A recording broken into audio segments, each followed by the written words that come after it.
नमस्ते विद्यार्थियों, आपका स्वागत है आपके अपने YouTube channel learn English with Sidhu sir पर। मेरे विद्यार्थियों, आज का जो मैं वीडियो लेकर के आया हूं आपके लिए बहुत ही खास वीडियो है, बहुत ही स्पेशल वीडियो है, क्योंकि जो आज मैं वीडियो में आपको बताने जा रहा हूं, इस वीडियो से आपके परीक्षा में 10 अंक के जरूर क्वेश्चन आने वाले हैं। समझिए कि आ रहे हैं। मेरे विद्यार्थियों, मैं वैसा आज वीडियो देने जा रहा हूं जिसको देख करके आप समझ जाएंगे कि यह वीडियो कितना इंपॉर्टेंट है। और आज की वीडियो में जो मैं बताऊंगा इससे आप पहले से भी परिचित हैं। मेरे विद्यार्थियों, वीडियो शुरू करने से पहले मैं आपसे एक रिक्वेस्ट जरूर करूंगा कि आप इस चैनल को यानी अपने चैनल को learn English with Sidhu sir channel को आप सब्सक्राइब जरूर कर लीजिए, लाइक कीजिए, कमेंट हमें जरूर दीजिए। तो मेरे विद्यार्थियों, आज का जो मैं वीडियो आपके लिए लाया हूं वह वीडियो प्रोज एंड पोएट्री पर है।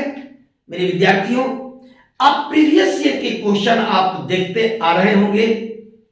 हमेशा मैचिंग टेस्ट का क्वेश्चन देता है और जब से आपको ऑप्शन ज्यादा दे रहा है उस समय से आपको मैचिंग टेस्ट का 2 क्वेश्चन दे रहा है 5-5 नंबर का। मेरे विद्यार्थियों, उस मैचिंग टेस्ट में जो आपको प्रोज पढ़ना है, जो आपको पोएट्री पढ़ना है, उसका नाम और उसके राइटर का नाम और उसके कवि का नाम देता है जो आपको मैच करना होता है। मेरे विद्यार्थियों, इसी उद्देश्य से मैं आपके लिए आज का यह स्पेशल वीडियो दे रहा हूं। ऐसे तो आप पढ़ने के क्रम में ये सारे प्रोज को पढ़े होंगे, इस सारे पोएट्री को पढ़े होंगे, साथ साथ इसके राइटर और इसके कवि का नाम भी आप जरूर पढ़े होंगे, याद भी होगा मैं उम्मीद करता हूं। फिर भी आपके लिए जो आप परीक्षा देने जा रहे हैं, 12वीं का जो आप परीक्षा इंटरमीडिएट का देने जा रहे हैं, जो अभी परीक्षा चालू है, जारी है, और 1-2 रोज के बाद आपका अंग्रेजी का परीक्षा होने वाला है। उस अंग्रेजी परीक्षा के मद्देनजर देखते हुए यह जो मैं वीडियो तैयार किया हूं आपके लिए बहुत ही इंपॉर्टेंट है। और इस मात्र आपको 21 नाम याद करने से आपके 10 अंक के क्वेश्चन लड़ जाएंगे। समझिए कि ये क्वेश्चन आ चुके हैं। मेरे विद्यार्थियों, आपको मैचिंग करने का क्वेश्चन आ चुका है, चाहे आर्ट्स से हो, चाहे साइंस या कॉमर्स से हो, आपको 2 मैचिंग टेस्ट आएगा। एक मैचिंग टेस्ट देगा प्रोज से, दूसरा देगा पोएट्री से। उसमें नाम दे देगा प्रोज का और उसके राइटर का मैचिंग कराएगा, पोएट्री का नाम दे देगा, पोएम का नाम दे देगा और पोएट का मैचिंग कराएगा। इसी उद्देश्य से मैं आज आपके लिए स्पेशल वीडियो दे रहा हूं कि पहले से तो आप याद कर ही लिए होंगे, लेकिन परीक्षा में जाते जाते एक बार इसे जरूर पढ़ लीजिए। यदि अब तक आप याद नहीं किए हैं, ये 20 नाम और ये सारे राइटर और पोएट का नाम आप रट करके जाइए, क्योंकि यह क्वेश्चन आ चुका है आपके एग्जाम में, आपको मैचिंग टेस्ट के लिए आ चुका है। इसीलिए मैं इस वीडियो को यदि मैं VVI कर दूं तो कोई दिक्कत नहीं है। मेरे विद्यार्थियों, ये वीडियो आपके लिए बिल्कुल ही VVI है, इससे मैचिंग टेस्ट आ रहा है। और यदि आप नाम याद कर लेंगे तो आपको आसानी से 10 नंबर के क्वेश्चन बन जाएंगे। और मैचिंग टेस्ट का जब आपका सही होगा तो 5 में 5 अंक आते हैं, इसमें अंक नहीं कटते हैं। तो आइए मैं एक एक करके पुनः आपको स्मरण दिला देता हूं और कुछ राइटर और कवि के बारे में भी बता देता हूं, क्योंकि मेरे विद्यार्थियों, राइटर के बारे में भी ऑब्जेक्टिव क्वेश्चन आ जाते हैं, पूछे जाते हैं। जैसे मान लीजिए कि महात्मा गांधी हैं, इन पर क्वेश्चन ऑब्जेक्टिव सेट किया जा सकता है कि राष्ट्रपिता निम्नलिखित में से किसको कहा जाता है, बापू निम्नलिखित में से किसको कहा जाता है। इस तरह से किसी भी राइटर के बारे में और किसी भी पोएट के बारे में पूछ सकता है। तो मैं एक एक करके आपको पढ़कर के भी सुना दे रहा हूं। ऐसे तो आप याद जरूर कर लिए होंगे।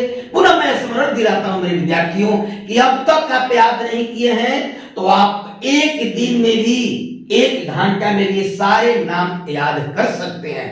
और 1 घंटा मेहनत करने से आपका 10 अंक का क्वेश्चन यदि हल हो जाए और 10 में 10 अंक मिलने वाला क्वेश्चन हो जाए तो इससे और आसान क्या हो सकता है। तो आइए एक एक करके मैं पहले प्रोज से शुरू कर रहा हूं जो आपके टेक्स्ट बुक में पढ़ना है, जिसके समरी भी आप तैयार करके आप एग्जाम में जाएंगे तो इसे भी याद करके जाएं। तो सबसे फर्स्ट है इंडियन सिविलाइजेशन एंड कल्चर। इसके राइटर हैं महात्मा गांधी। महात्मा गांधी के बारे में आपको तो बताने की कोई आवश्यकता ही नहीं है, क्योंकि महात्मा गांधी के बारे में कौन विद्यार्थी नहीं जानता होगा। क्वेश्चन ऑब्जेक्टिव में कुछ भी सेट किया जा सकता है। महात्मा गांधी का जन्म भी पूछ सकता है, महात्मा गांधी की मृत्यु भी पूछ सकता है, महात्मा गांधी को किनको राष्ट्र पिता कहा जाता है, किनको महात्मा कहा जाता है। इस तरह के बहुत सारे क्वेश्चन पूछे जाएंगे मेरे विद्यार्थियों। नेक्स्ट है भारत इज माय होम। इसके राइटर हैं डॉक्टर जाकिर हुसैन। मेरे विद्यार्थियों याद रखना है, डॉक्टर जाकिर हुसैन राष्ट्रपति बनने से पहले बिहार के गवर्नर भी रह चुके हैं और 1967 में ये भारत के राष्ट्रपति निर्वाचित हुए थे। और राष्ट्रपति निर्वाचित होने के बाद जो राष्ट्र के नाम इन्होंने संबोधित किया था उसी भाषण का यह एक अंश है। नेक्स्ट जो है ए पिंच ऑफ स्नफ, एक बहुत ही महान राइटर मनोहर मालवणकर जो आपके इंडियन राइटर हैं, नोवेलिस्ट भी हैं और शॉर्ट स्टोरी राइटर भी हैं। नेक्स्ट जो आपका प्रोज पढ़ना है आई हैव ए ड्रीम, मेरा एक सपना। मार्टिन लूथर किंग जूनियर के द्वारा यह लिखी गई। ये भी एक भाषण का अंश है। आप जानते होंगे कि मार्टिन लूथर किंग अमेरिकन एक लीडर थे। रेशियल डिस्क्रिमिनेशन के बारे में इन्होंने संघर्ष किया। नस्लीय भेदभाव के लिए इन्होंने संघर्ष किया। गोरे काले के भेदभाव मिटाने के लिए इन्होंने संघर्ष किया और 1964 में इनको नोबेल पुरस्कार भी मिला था। लेकिन दुख की बात है कि 4 अप्रैल 1968 को इनकी हत्या कर दी गई।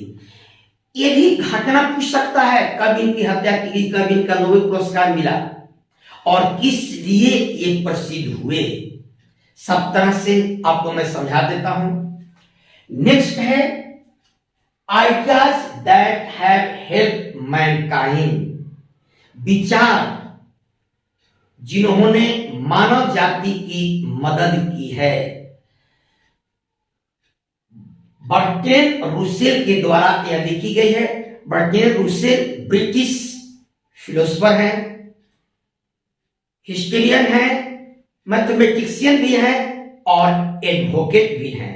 ध्यान रहे ये मैथमेटिशियन भी आते हैं। कई बार इस तरह के क्वेश्चन पूछा जा चुका है कि निम्नलिखित में से कौन राइटर मैथमेटिशियन भी है, तो ध्यान रहना चाहिए मेरे विद्यार्थियों।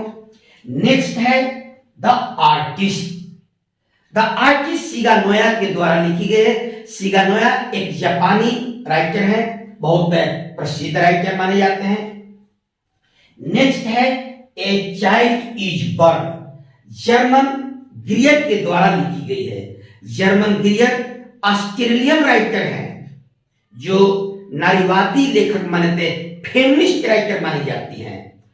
विशेषकर ये नारी पर ही, स्त्री पर ही, स्त्री की स्थितियों के बारे में ही ये ज्यादा लिखते हैं। नेक्स्ट है how free is the press. इसके राइटर हैं Dorothy L Sayers. Dorothy L Sayers भी इंग्लिश एसेइस्ट हैं। ये ब्रिटिश राइटर हैं, आपके ड्रामेटिस्ट भी हैं, पोएट भी हैं और नोवेलिस्ट भी हैं। डोरोथी एक शायद ऐसे लेडीज हैं, लेखिका हैं, इस बात का भी ध्यान रखना चाहिए।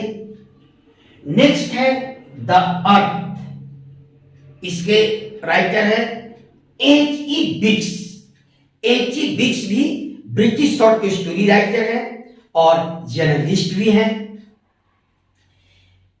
अगला है इंडिया थ्रू ट्रेवलर्स आइज, बहुत ही प्रसिद्ध पर्ल एस बक के द्वारा यह लिखी गई है। एक यात्री की नजर से भारत, ये अमेरिकन राइटर हैं और नोवेलिस्ट भी हैं। इन्होंने अपना अधिकतर समय चाइना में बिताया और चाइना की यूनिवर्सिटी में इन्होंने पढ़ाया लिखाया भी। अगला है ए मैरिज प्रोपोजल, एक विवाह प्रस्ताव, एक हास्यास्पद ये नाटक है। इसके राइटर हैं रशियन राइटर हैं जिनका नाम है आंतोन चेखोव। थोड़ा सा नाम अटपटा जैसा है, आंचेन चेखोव। ये रशियन ड्रामेटिस्ट भी हैं, शॉर्ट स्टोरी राइटर भी है। आइए अब हम पोएट्री पर ध्यान देते हैं। पोएट्री में जो फर्स्ट पोएम आपको पढ़ना है, sweetest love I don't go, इसके कवि हैं जॉन डॉन। स्क्रीन पर आपको दिख रहा होगा। मेरे विद्यार्थियों इसी तरह से 5 नाम दे देंगे और एक तरफ 5 पोएट का नाम दे देगा और आपको मिलान करने के लिए कहा जाएगा। जॉन डॉन एक मेटाफिजिकल पोएट माने जाते हैं, ब्रिटिश पोएट हैं। नेक्स्ट है सॉन्ग ऑफ माई सेल्फ, इसके कवि हैं वाल्ट व्हिटमैन जो एक अमेरिकन कवि हैं।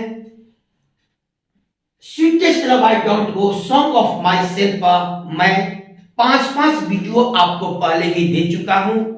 कवि परिचय, words meaning, line by line उसका हिंदी, साथ साथ ऑब्जेक्टिव भी क्वेश्चन मैं वीडियो बना करके दिया हूं। परीक्षा जाने से पहले इन ऑब्जेक्टिव क्वेश्चनों को एक बार जरूर देख लीजिएगा। इस वीडियो को, ऑब्जेक्टिव वीडियो का आप एक बार जरूर देख लीजिएगा। अगला है now the leaves are falling fast, ये W.H. ऑर्डेन के द्वारा लिखी गई है। बहुत ही नामी ब्रिटिश पोएट हैं, ड्रामेटिस्ट हैं, क्रिटिक हैं, ट्रांसलेटर और एडिटर भी हैं।